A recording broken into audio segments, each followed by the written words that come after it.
Statement made by the talk show hosts, callers, or their guests. Statements or show topics are not necessarily the beliefs of this radio station.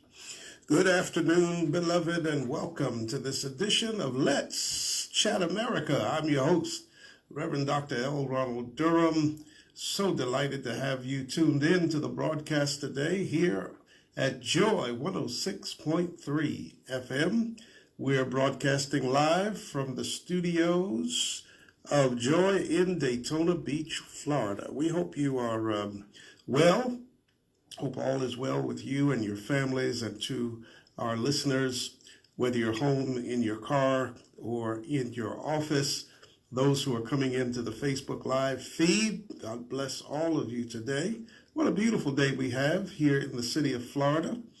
To my listeners around the country, if you're in the cold weather states up north or the west, Midwest, we are certainly praying for you that that cold weather will soon be out of your way.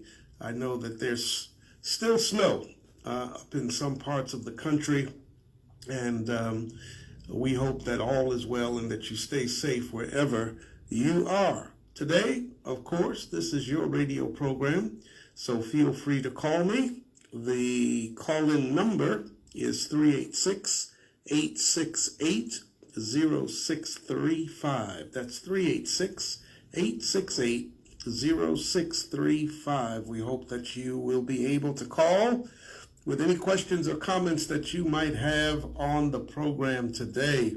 Of course, today you know what we're talking about. We're talking about the impeachment trial going on right now. Even as I speak, the House managers are preparing their statements for this afternoon. They've got 8 hours today, the House managers, to present the case against number 45. Yesterday was captivating and riveting. We're going to go into yesterday, and I want you to call with your thoughts if you were able to catch bits or all of the events yesterday on CNN or MSNBC. We're going to chat about it today here on Let's Chat America. I'd love your thoughts on what you saw and heard. We're going to get to the impeachment trial in a minute, but we have to begin today. Again, if you want to call, the number is 386-868-0635. That's 386-868-0635. I want to begin today, if you didn't know, breaking news on yesterday. The state of Georgia has opened criminal probes into 45's efforts to overturn the election. This is coming out of the breaking news out of the Huffington Post in New York City. Georgia prosecutors have opened a criminal investigation into former number 45's efforts to overturn the election results, including a call to the state's top election officials last month in which 45 pressured him to reverse President Joe Biden's win. Can you imagine? As Washington prepared for the second day of the Trump impeachment trial today, Fulton County District Attorney Fani Willis sent letters to several Georgia officials on Wednesday instructing them, watch this, instructing them to preserve all documents related to any attempts to influence an election official. During that phone call on January the 2nd, 45 pushed Georgia State Secretary of State Brad Raffensperger, a Republican. Here's what he said. He said, find, that's his words exactly, find votes to overturn Biden's win. Trump's demands alarmed Raffensperger's office, which released audio of the call to the media after the then president made misleading comments about their investigations. Lynette, we see you on our Facebook Live feed. Blessings to you, beloved. Thank you so much for your faithfulness to Let's Chat America. Raffensperger and Governor Brian Kemp, Lieutenant Governor George Duncan, Jeff Duncan, and Attorney General Chris Carr are four of the officials who received letters from Willis on Wednesday, the district attorney's office in Georgia said. The investigation was first reported by the New York Times. The district attorney's office later confirmed the probe that is now going on to Huffington Post. Raffensperger's office announced on Monday that it had initiated an investigation into the Trump call.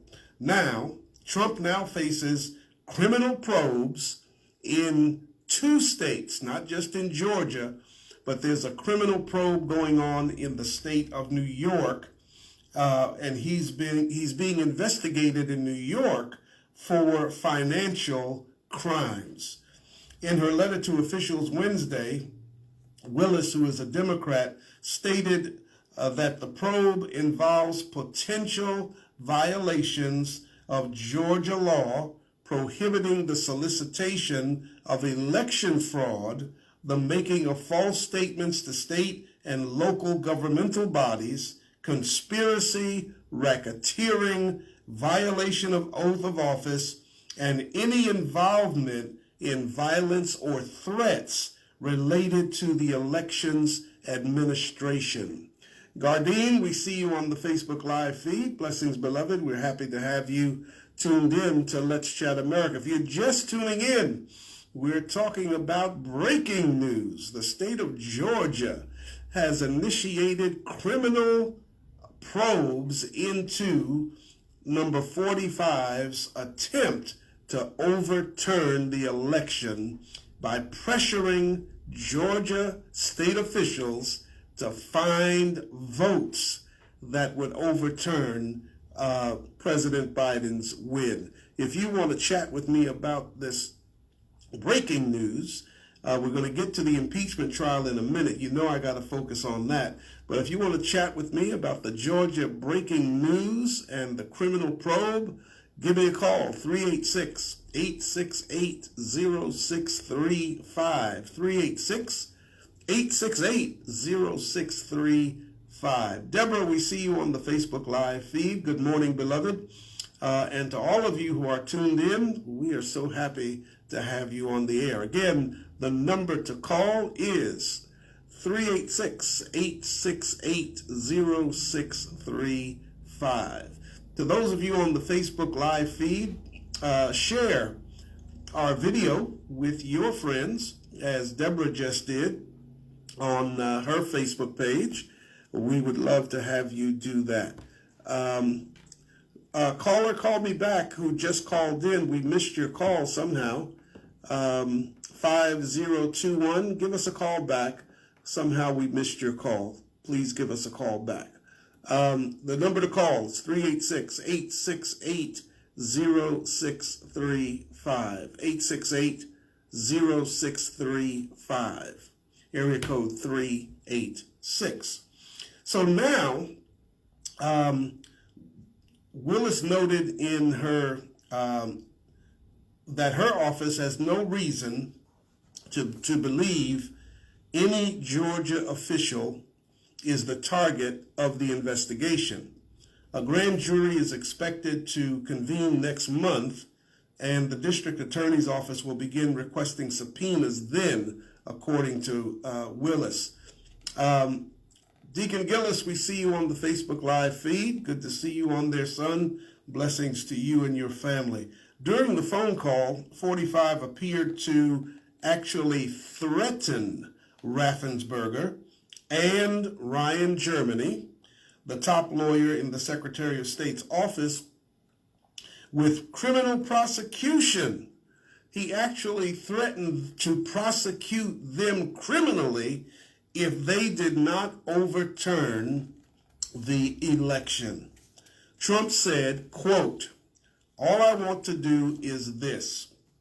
I just want to find 11,780 votes, which is one more than we have because we won the state.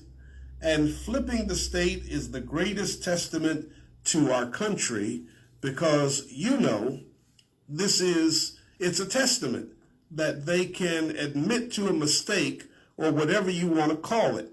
If it was a mistake, I don't know," he continued. "A lot of people think it wasn't a mistake." He's always on both sides of the fence. He's never definitive on one side or the other. He jumps from one side back to the other side. Derek, we see you on the Facebook Live feed, praying for you. Hope all is well with the family. He went on to say it was much more criminal than that, but it's a big problem in Georgia, and it's not a problem that's going away. I mean, it's not a problem that's going away, end quote. I don't even know how you can even understand the gibberish that he says most of the time, because he doesn't make clear sense with any conversation.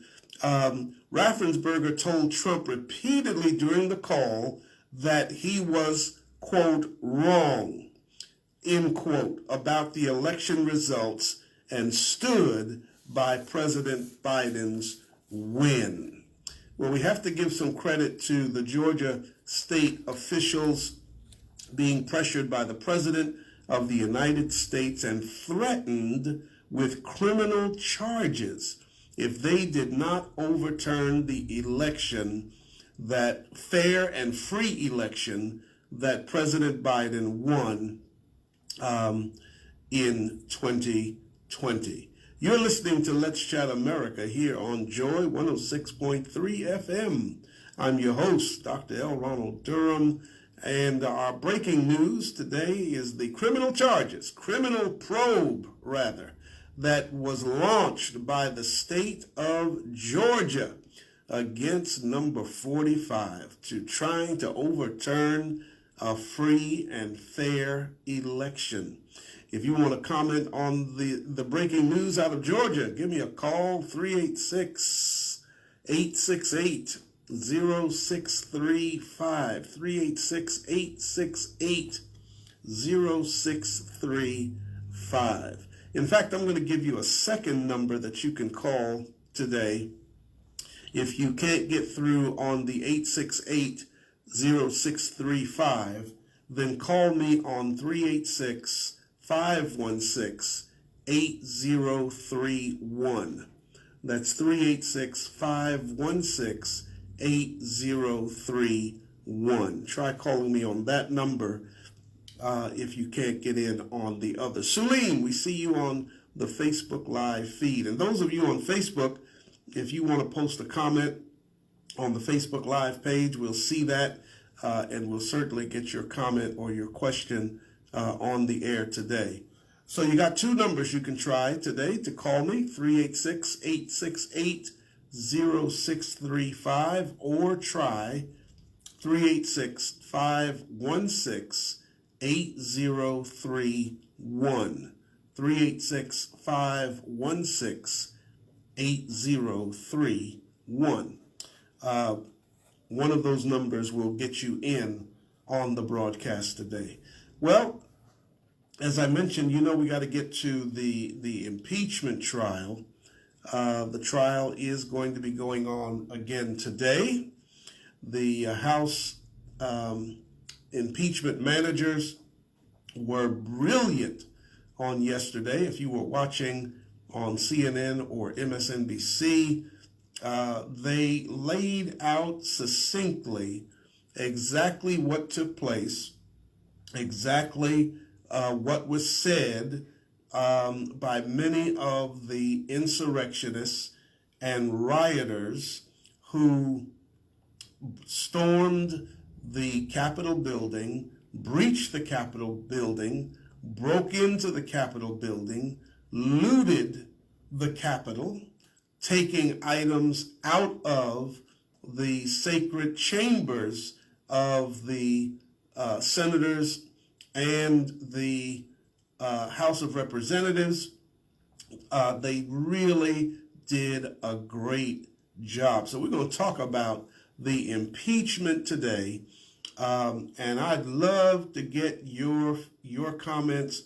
If you saw parts of it, maybe you couldn't watch it during the day, but in the evening there were splices on all the channels about what took place at yesterday's impeachment trial. Today is day number 2. If I'm sure you may have heard the comments about the 2 attorneys representing number 45.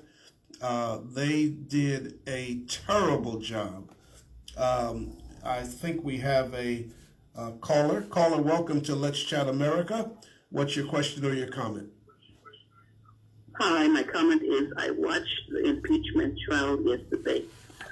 They did an excellent job laying out everything.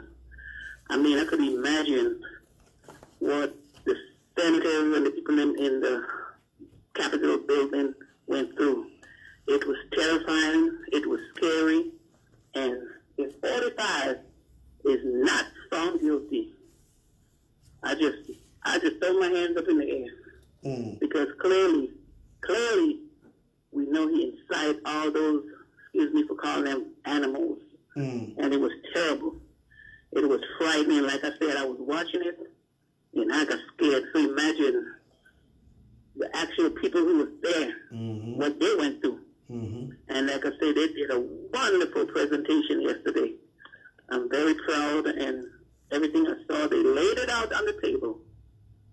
So nobody can say he didn't do it. He didn't say the words he said, fight like blank blank. He said it. We heard it. We're not deaf. Yep. America heard it. Oh, yes. America heard everything what that man said. Yep. And we need justice. We need justice. And justice is coming. Yes, Whether he it is. think he get away with it or not, justice will come. Absolutely. Either from Atlanta, either from Georgia, or somewhere else. He is going to get, we are going to get justice. Mark my word. All right. Wait a minute, February 11th, we're going to get justice. All right. Well, And get rid of that man for good. 45 for good. Thank you. Have a good day. I love your show. well, blessings, Bye-bye. blessings to you, Mother. Thank you so much for calling, and You're welcome. keep listening. I will. All right. Bye-bye now. All right, that's all you got to do. Pick up the phone, give us a call, dial those 10 numbers. Our mother just called in on the 386-516-8031 phone number. You can try that number. Seems to be working well. 386-516-8031. I don't know what's wrong with our other number. Seems like people are having difficulty with that one. But 386-516-8031. Give us a call on that number. So as Mother was just saying in her comments on the program, the impeachment managers from the House, excellent job. 2 African Americans are on that impeachment group from the House of Representatives, and both of them just outstanding. Very proud of them. Here it is, Black History Month, and they are making history being on the House impeachment manager group. Just proud of them.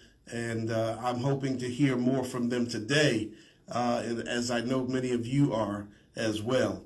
I do want to make this announcement while it's fresh and I'm thinking about it.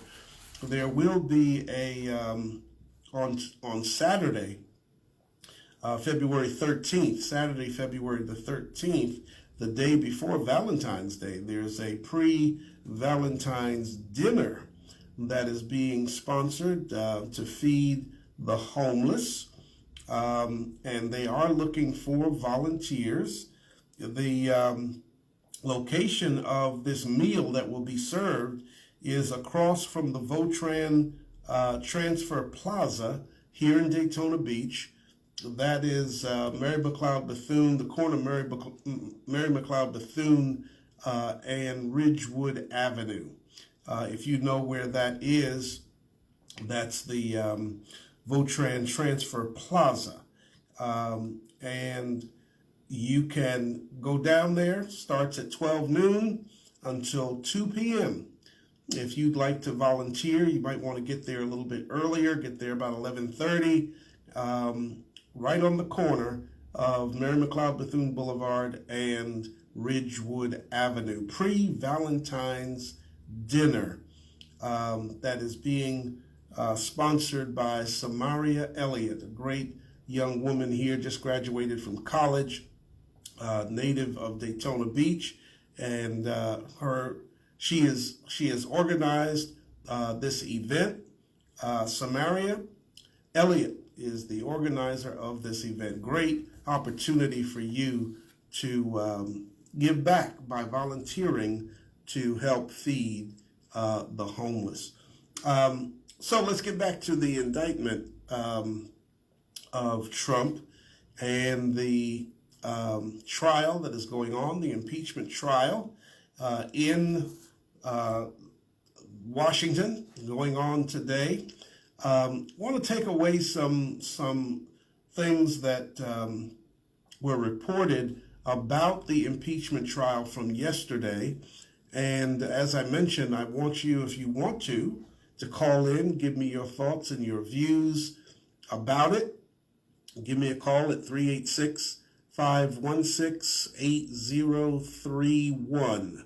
386-516-8031. J Music Carson, my main man. Good to see you on the Facebook Live today here on Let's Chat America.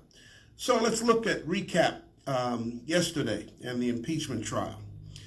First came the facts. Then came the horror.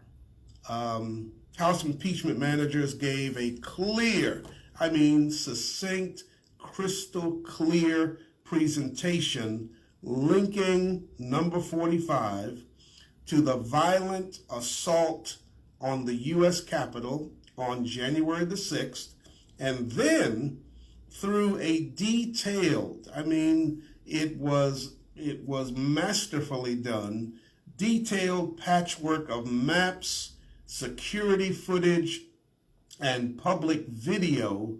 They relived those traumatic events of that day with all 100 U.S. senators in a tense and emotional afternoon session. Now, of course, there are idiots on the Republican side of the Senate. Mr. Hawley comes to mind. Instead of sitting in his seat where he should have been, he was up in the gallery with his feet propped up on the desk like he was sitting at the beach enjoying a vacation, not paying attention, reading from a loose leaf binder that he had sitting on his lap, completely ignoring the trial, ignoring the presentation by the impeachment managers from the House. Now, as a senator, he swore an oath before this trial to be impartial, and as a juror who has to make a decision when the trial concludes, he should have the facts in order to make the right decision. He's obviously already made his decision. He swore to be impartial, but he's not impartial. He's ignoring the trial, and he's doing it to score political points with 45's base. That's all he cares about. That's all he's focused on, is how he can continue to score points with the rioters and looters that attacked the Capitol building on January the 6th. It is absolutely disgusting, and that's the best word I can use on the radio, this radio station. If I was on an XM channel, I could get even more graphic. But on this radio station, that's the best clean word that I can use. Disgusting. So let's get back to the events from yesterday. They also deconstructed the argument that 45's words were constitutionally protected speech. That's what the defense for 45 is trying to allege, that he can say whatever he wants, constitutionally protected speech, First Amendment right, say what you want. Saying that he violated his oath of office to preserve, protect, and defend the Constitution, and they also said that impeachment and conviction are the constitutionally mandated consequences for what he did. Here are the three takeaways. There were three takeaways from the second day of Trump's second impeachment trial. First, democracy and many members of Congress had a narrow escape on January the 6th. I don't know where you were on January 6th, but most people were watching the events that were taking place in Washington, D.C. Jay Music, yes, your comment, I don't see how he could even try to defend himself. I agree with you wholeheartedly. For 80 minutes before dinner break, two House managers showed the Senate a series of videos that took the lawmakers and those watching on television back through a moment-by-moment account of the hours after the Capitol was breached. On Tuesday, the first day of the impeachment trial, the multimedia presentation had taken viewers up to the moment when protesters first began the assault on the Capitol. What unspooled in front of the senators' eyes sent the Senate chamber into a defensive crouch as those who were there that day, lawmakers, police officers, staff members, experienced that trauma all over again. One plainclothes officer in the Senate chamber just bowed his head. Some senators stood at times from their desks to get a better look. Others appeared to be even tearful as they remembered those events. Most chilling was the forensic approach taken by Stacey Plaskett, a Democrat from the Virgin Islands. She was brilliant, African-American woman who just laid out her case flawlessly. And then Representative Eric Swalwell, Democrat from California, who used diagrams and never before seen security footage to illustrate how close many lawmakers came to being apprehended by a mob that showed every intent of doing bodily harm to any member of Congress that they could get their hands on.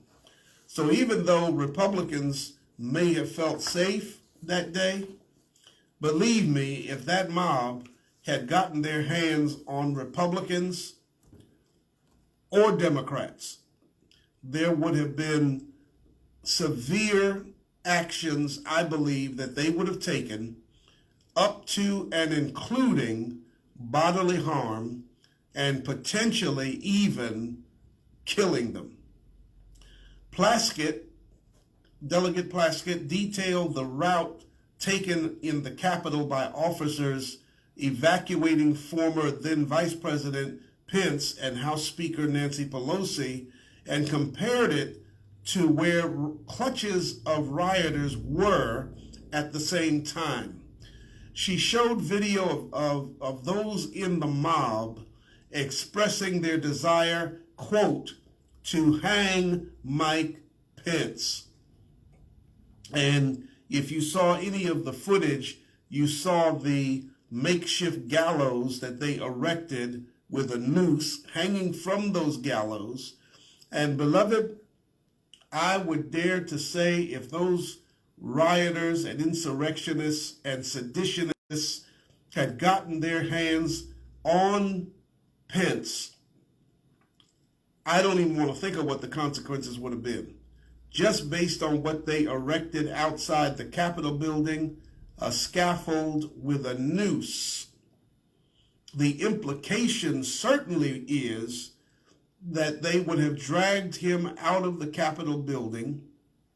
They would have put that noose around his neck, and they would have hung the vice president in front of the world to watch. That's how vicious and how insatiable their appetite was to do what number 45 told them to do. And that was fight like H-E-L-L. I can't say it, I can spell it here on this station. To fight like H-E-L-L. Delegate Plaskett said, quote, Vice President Pence had the courage to stand against the president, tell the American public the truth, and uphold our Constitution. That's patriotism. That patriotism is also what put the vice president in so much danger on January 6th by the mob sent by our president, end quote. Now, I'm going to pause right here. I'm sharing with you the events that took place at the trial yesterday. And this came from what I'm sharing with you was reported by John Ward out of Yahoo News. I've got a break with John Ward for just a minute here, and really not break so much with him as break from Delegate Plaskett, because she gives Mike Pence the platitude of being a patriot for standing up to the president. But let me just break with that for a minute. Kristen, we see you on the Facebook Live feed. You're right, they were going after Nancy too. I'm going to get into that in a minute. And anybody they could get their hands on. You're absolutely right. But let me break with Delegate Plaskett from the Virgin Islands for just a minute, because giving Mike Pence the platitude of patriotism, I don't know if it's being patriotic to do what your office says you should do. He swore an oath to uphold the Constitution. I guess she considers it patriotic because he finally grew a backbone and a spine. For 4 years, he was a faithful follower of the cult Trump, of the Trump cult, I'm sorry. He was a faithful follower of the Trump cult. He supported everything that the cult leader said. He gave up many of the norms that the Republican Party stood for, because the cult leader said that he was not traditional and was going to do whatever he wanted to do. Pence supported that for 4 years. So I have to break with Delegate Plaskett from the Virgin Islands on that point, where she called him, referred to him as being a patriot. I don't know if I could ascribe that title to him based on the fact that he did what he should have done.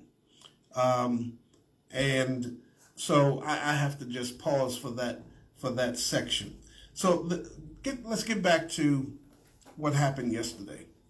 There was also security footage of Pelosi, of her staffers, fleeing from the halls of Congress, or fleeing from the halls of the Capitol, to barricade themselves inside a conference room, and then of members of the mob hurling themselves against an outer door to that room. If you'd like to give me a call with your comments or your questions about the Trump number 45 impeachment trial, that's what we're talking about today here on Let's Chat America. Pick up the phone, call me on 386-516-8031. That's 386-516-8031. Representative Swalwell showed security video of lawmakers themselves being escorted from the Senate chamber and of them running through the hallways. Senate Leader Chuck Schumer from New York was shown in another clip being hustled by his security detail through a hallway, then running back the same way he came just moments later. Kristen, we see your comment on the Facebook Live feed. Yeah, you're right. I think last week I said I'd have to put $1 in the curse jar because that's how I was feeling. But Senator Mitt Romney, if you were watching any of the videos, you may have seen him, who has been a frequent target of 45's vicious personal attacks, was shown on another video walking alone away from the Senate in the moments after the chamber recessed while rioters were roaming the building. You might have seen that. Capitol Police Officer, my hero, Eugene Goodman, he's my hero. Officer Eugene Goodman, already a hero for leading part of the mob away from the Senate chamber, was shown, you saw him running toward Mitt Romney on his way to facing down the rioters and warning Romney not to go the way he was headed. Romney told reporters, and you instantly saw Romney turn around and run. Romney told reporters afterwards he had never seen the footage before. Quote, he said, "I was very fortunate indeed. It tears at your heart and brings tears to your eyes. That was overwhelmingly distressing and emotional." 386-516-8031. 386-516-8031. It is 39 minutes past the hour, and you are listening to the number one talk show in Daytona Beach on Thursday at 12 o'clock. Let's Chat America. So that was the first. That was the first point, takeaway, I should say, from yesterday's impeachment trial. But here's the second takeaway from the impeachment trial on Wednesday. It wasn't just one speech, Democrats argued, and the words were intended to spark violence. Trump's lawyers already have argued that 45 can't be held accountable for a speech in which he did not explicitly, they claim, call for violence. But in the hours before, they showed the carnage that occurred on January the 6th. Managers made a compelling case that 45's hour-long speech that day wasn't just an isolated moment. They displayed considerable evidence that the former president spent months inciting his supporters to come to Washington that day and commit acts of violence. There was one point where Trump literally told his followers to save the date. And he knew what they were going to do when they got there. There were, other than the mainstream Facebook, Twitter, Instagram, there are other pages that the Trump cult hang out on. And the members of Trump's staff monitor those other pages. They saw the comments that were being put on those pages about what they were going to do when they got to Washington. They saw the comments on those underground pages on the organizational planning that was being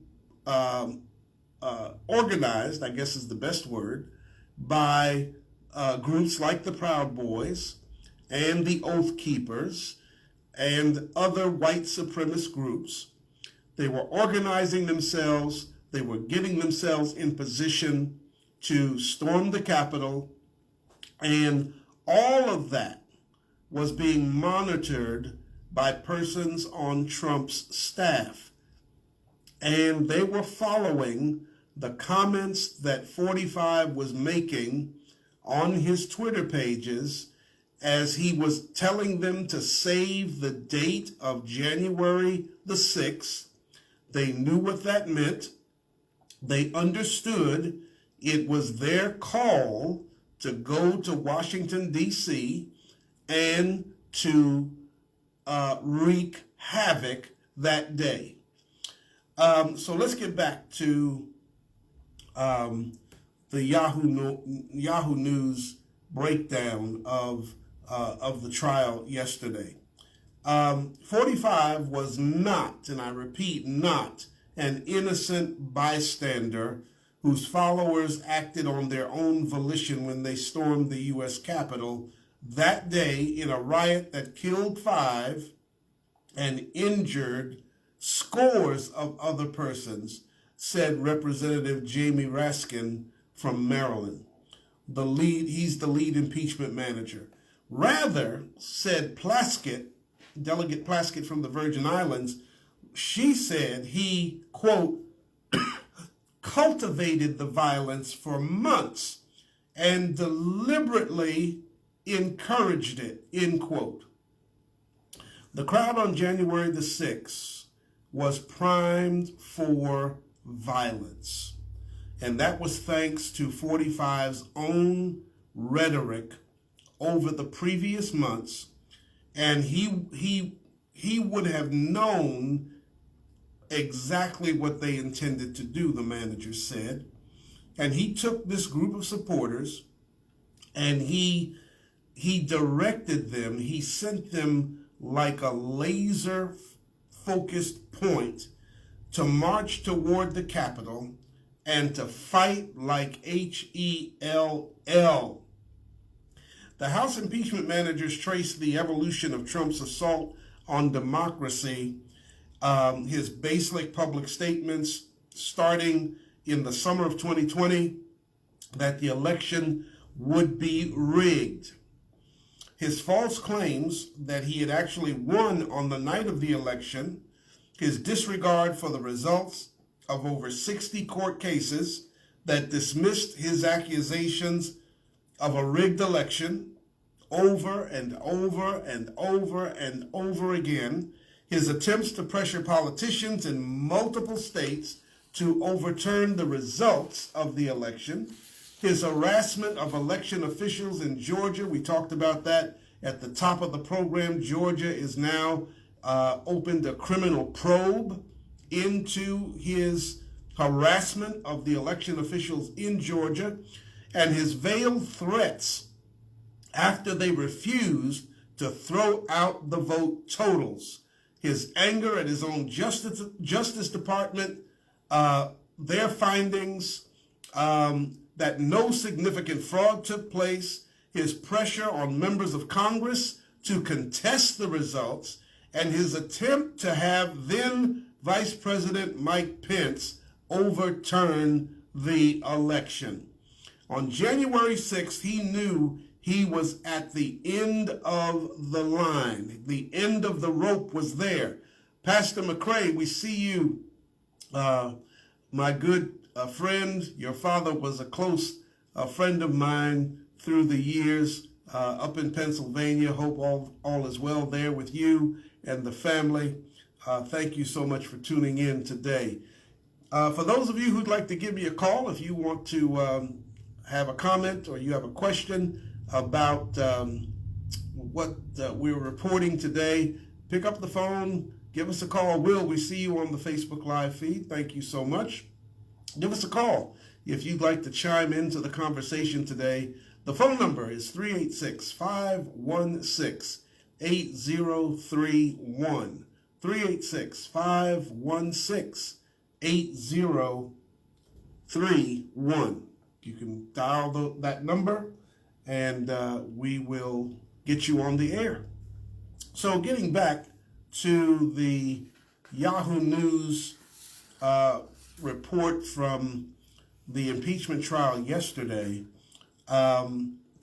they showed the way that 45, after President Joe Biden was declared the winner, began to stoke the anger of his supporters and deceive them into thinking that their patriotic duty was to stop the steal, which of course never happened. There was no steal of the election. All 50 states ratified the election totals in their individual states and awarded their electors to President Joe Biden. Swalwell said that 45's campaign spent $50 million on paid ads to amplify and spread the message of a rigged election with targeted advertisements online and elsewhere. And Plaskett, Delegate Plaskett from the Virgin Islands, shared another significant detail. A group called, and I had never heard of this group until she mentioned it yesterday. It's a group called Women for America First. Never heard of them. Women for America First had organized a Trump rally on December the 12th in Washington. And on December the 19th, the same day that 45 first told his supporters to come to Washington on January the 6th for what he said would be, quote, wild, this same group, Women for America First, this same group changed the permit they had for their rally from January the 22nd to January the 6th. So this group that are part of the cult of number 45, when Trump issued the call to come to Washington on January the 6th, the Women for America First already had a rally planned for January 22nd.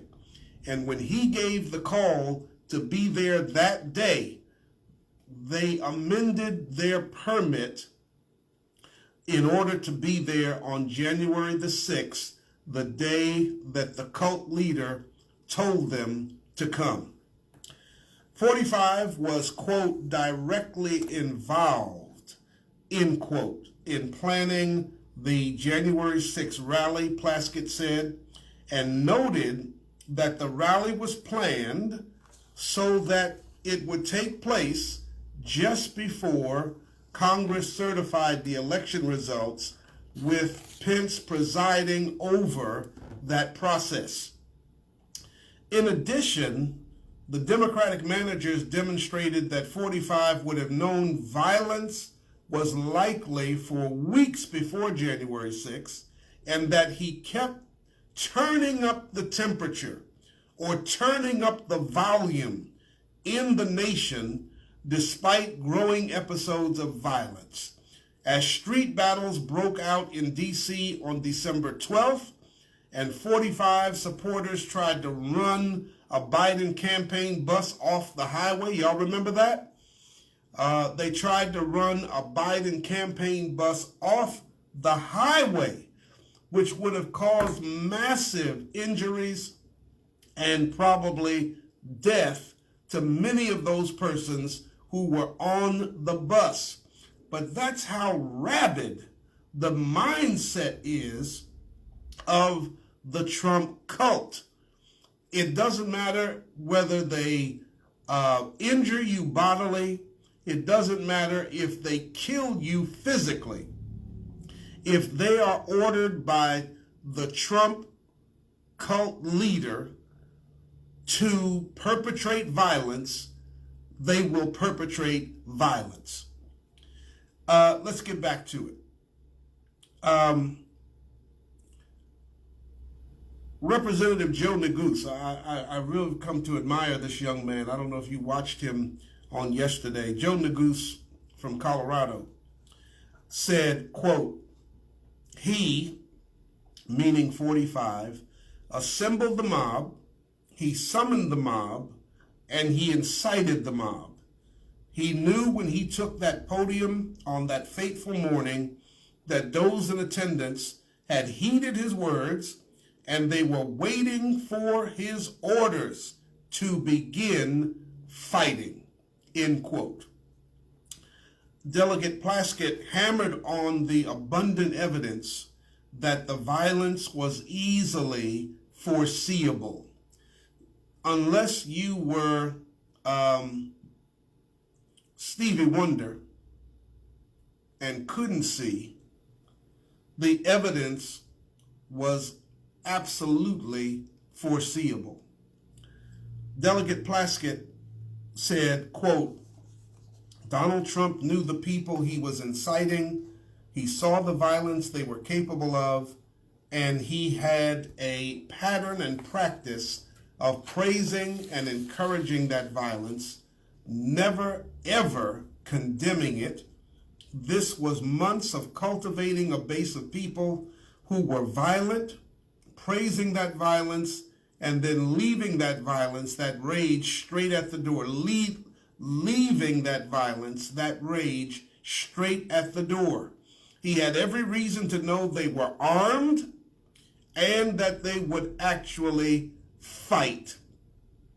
In fact, one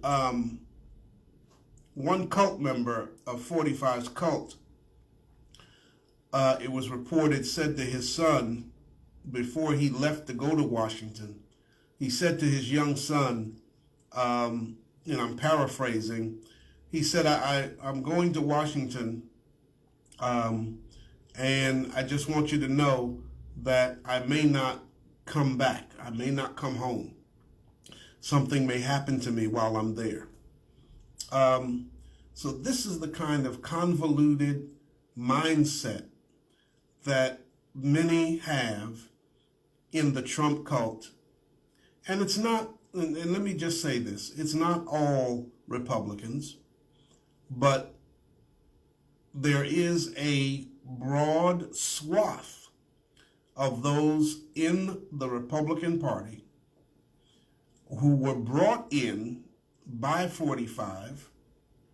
Many of these loosely tied white supremacist groups who never really worked with each other before were all banded together during the 4 years that 45 was in office, because he continually, from Charlottesville, continually saw them as good people. I think we have 8543, call me right back. I missed your call. Last four numbers of your phone, 8543, call me back. We missed your call. I'm sorry that we missed it, but I'm here to take it. Just give me a call back, 8543, call me right back. So these groups that were never really affiliated together with each other, never did things together jointly in the past, all came together. The Proud Boys, the Oath Keepers, the Ku Klux Klan. We have a caller on the line. Caller, welcome to Let's Chat America. What's your question or your comment? Oh, praise the Lord. And I just want you to know what an awesome job that you're doing and how we all appreciate you. And FM 106.3, you all are doing an awesome job of informing us of all the information and everything. And my comment I wanted to make is when he stole the election from Hillary, we already knew what was coming, so honestly, we are not surprised about the outcome because we knew what kind of a man we were dealing with. Mm-hmm. Yes, yeah, he showed his colors back in 2016, and really before that, with the Central Park Five, who he falsely accused, or he falsely really tried and convicted on his own in the newspaper these young men who were absolutely innocent of the crime that they were charged with. He put out full page ads in the newspapers way back then, convicting almost these young men of the crime. So we've known who 45 was long before he went into the White House. He has a history of perpetrating racism. He has a history of being just an insensitive, uncaring person. And, you are what you are, and you do what you are. And he did in office what he is, and that is the kind of president that I hope we never have again in the history of this country. And thank you so much for tuning in today. Thank you. We love you all. God bless you. Love you too. Stay safe. You too. Bye-bye. That's all you have to do. Call me. I'm only on the air for a couple of more minutes. I can't believe how quickly time flies. It is already 59 minutes past the hour, so I'm on my descent. Reverend Gresham, I see your comments on the Facebook page. Thank you, my friend. They are sick, and many of them are quite prejudiced. Kristen, God bless you. You're right. Kristen says, it's, quote, "It's my humble opinion that Pence does deserve to be called a patriot because he literally put his life on the line to uphold his oath and his duties, and he will have to watch his back." That's absolutely true. He will certainly have to watch his back because there are, for the rest of his life, because 45 and his supporters are deranged and vindictive and will never let go of that grudge. I hope Pence has lifelong Secret Service. He does, because he will need it. Thank you, Kristen. As I said, I'm on this side of where I feel somebody who takes an oath should be a patriot throughout, not just at the end of the term of number 45. But I definitely respect your opinion as well. And it's not a wrong opinion. There's no right, there's no wrong in that kind of opinion. It is 1 o'clock. Thank you all for tuning in. I need 2 hours. I don't know how I'm going to get it, but I need 2 hours here on Let's Chat America. God bless you. Love you. Make sure you're abiding by all of the CDC guidelines. Wear your mask when you're out of the house. Wash your hands frequently. Social distance 6 feet away from others. When it's your time to get the vaccine, get that vaccine. We see the numbers starting to slowly come down. The more of us who get the vaccine, the quicker we'll get back to normal. Get it when it's your chance to do so. Please. I've got mine. I'm waiting for the second shot. I think it's next week. So get the vaccine. It doesn't hurt. It's quick. It's easy, and it's protection that you need, and it protects you from others. God bless you. Love you so much. See you right back here, Lord willing, next Thursday, same time, same place. This is Let's Chat America. Bye-bye. Thanks for listening, and we hope you have enjoyed today's program here on Let's Chat America, broadcast from the world's most famous beach. To request Dr. Durham to speak at your event, please call 386-451-5114. Again, that's 386-451-5114. Tune in next Thursday, 12 noon, for another powerful program hour here on Joy 106.3 FM. My license was suspended because I couldn't afford to keep auto insurance on my car. I only had one drink